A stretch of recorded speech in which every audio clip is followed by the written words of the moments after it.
My video today is going to be talking about some of the protocols of life that I use to guide people in my Built to Last coaching package. And I couldn't decide which one to talk about first because I love them all so much. But I'm going to talk about number one. I'm going to start at the top. Number one is daily movement, which probably seems like a little bit too much of an obvious one, or almost too simple. But Built to Last is all about us living to our full potential as humans, and physically, emotionally and spiritually, movement is incredibly important. Humans are evolved to move every single day, but we are not evolved to move in the ways that we are moving today.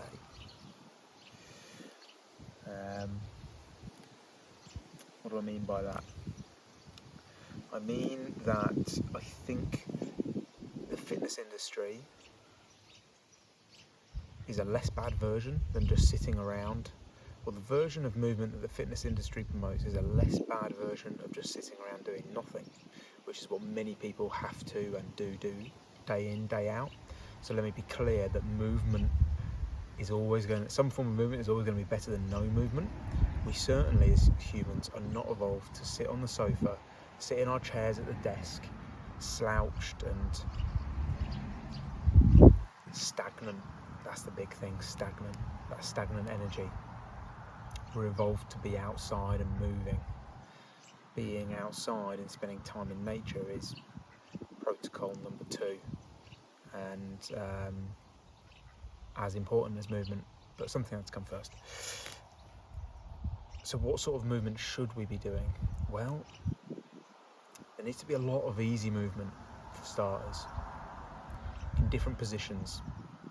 And something that's really simple is just being sat on the floor. Sofas, chairs, beds make for no movement.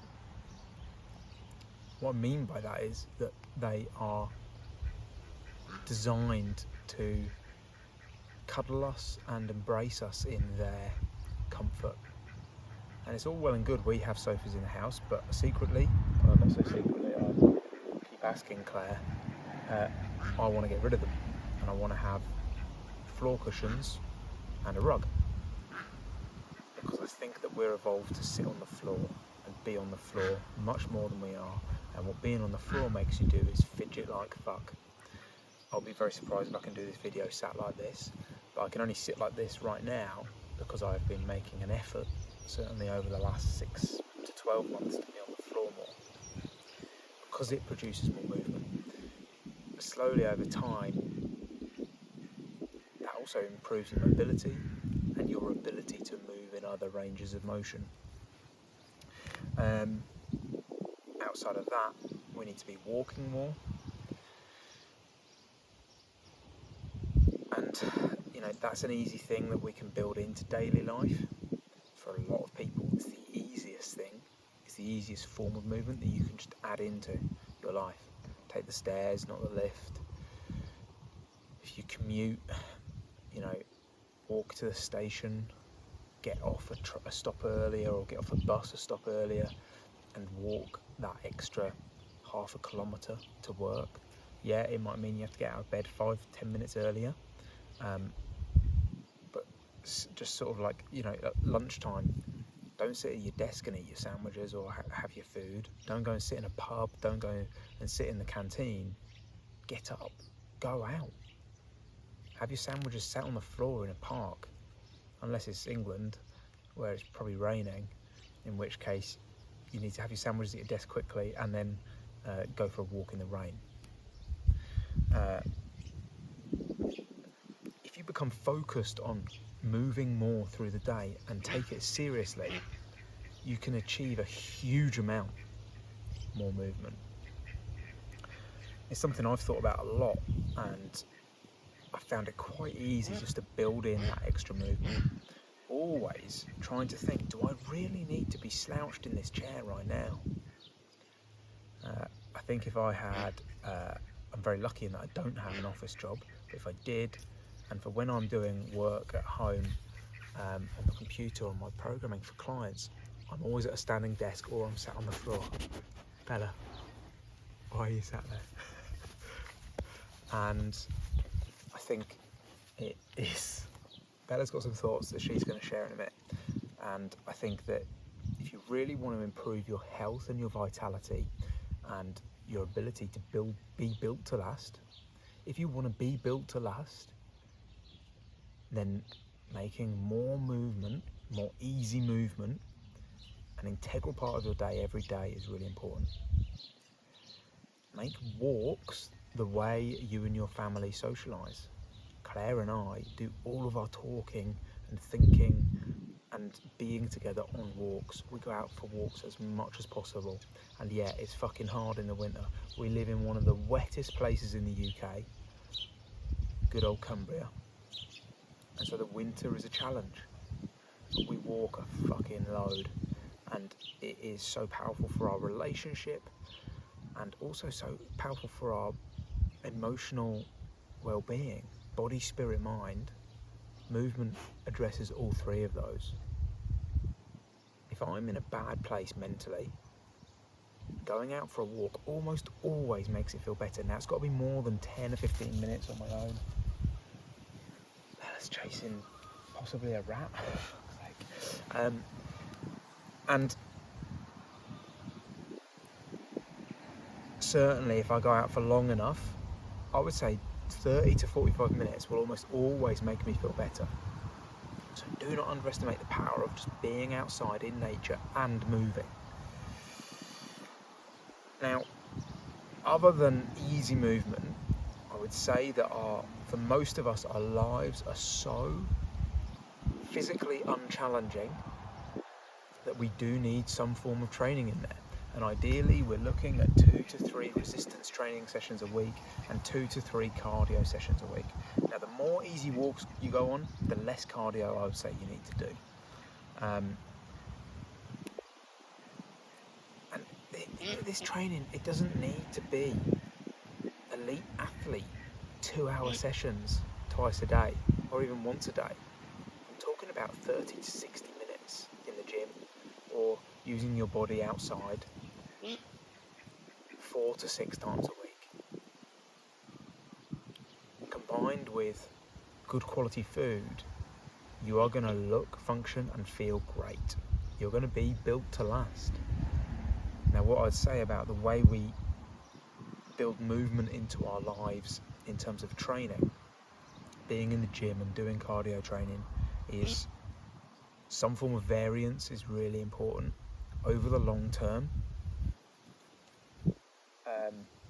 Who knows what's going on in my garden?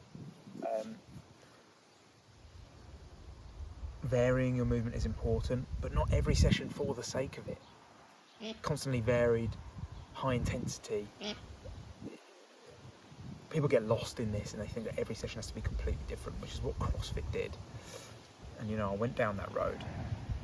You won't get progressive results from constantly varied for the sake of it. But we do need to move the body in more than just one plane of movement. And I'll keep this super simple. Most of the things we do in the gym are just up and down, deadlifts, squats, all of that. We need to work our torso, our hips, all of our joints in as much range of motion as they can take. The shoulder, for example, has the most range of motion of any joint in the body. And yet most people, this is very stereotypical, but most people do this a lot. Push-ups, bench press, maybe if they've got the strength, some pull-ups. It can do more than that, and we need to train it to do so. So when I'm building programs for my clients, I'm really trying to think about teaching their body to function in a way that relates to real life. A real life where we actually have to do physical work. and try to avoid just repetitive motions. In terms of our conditioning, our cardio work, so I'll just say one more thing about the resistance training actually. We want to be thinking about doing some heavier stuff, but we don't need to be maxing out all the time. We don't need to chase a very high peak of absolute strength. And likewise, we need to do some longer bits, some muscular endurance work. But we don't need to be doing like super intense endurance pieces of like Murph, for example. Moderation is the key to consistency for most people, because you've got to think about training that you can adapt to around the stresses in your life. In terms of conditioning work and cardiovascular training, keep it steady state for 99% of the time. I certainly at the moment, I do 2 30 to 60 minute runs a week, very comfortable pace, like could easily hold a conversation, or just at the top of that range where I could hold a conversation. And then every other week I will do some intervals which are a bit tougher, a fair bit tougher, but I'm still consistent. The times that I get for those running intervals are exactly the same each week. I look to build volume of them slowly, and I only do them if I'm feeling good. If I'm tired and beaten up, I won't do them, because that intensity takes a toll on your body. It's the same with strength training. I will not be pulling maxes or tough efforts or doing very intense sessions if I'm beaten up. I'll be moving at a seriously reduced load or volume,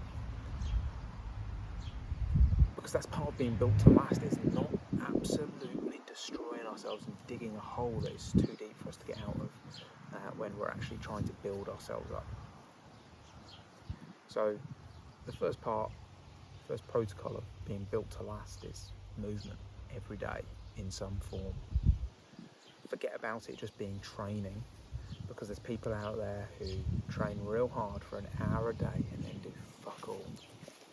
Now, they might get things right for a while and look pretty jacked and be able to do some cool stuff in the gym, but what are they going to be doing when they're 90? That's the question we've always got to come back to. What do you want to be doing when you're 90, 95, 100? I want to be doing fucking pull-ups. I want to be walking up hills with my great grandkids. I want to be playing with a dog in the garden. I want to be chasing my fucking chickens because they got in my veg patch again. Hell, I want to be pulling veggies. I want to be living my life. And I won't be doing quite as much as I am now physically, definitely not. But I want to be in a fit state to live my life when I'm 90, and that's what being built to last is all about. Anything else you want to add? You're bored. Brilliant. Right, that's my cue to leave. Hope you enjoyed the video. If you like it, subscribe, share, tell your friends. If you want help with your training, your physical culture, your movement, then drop me a line.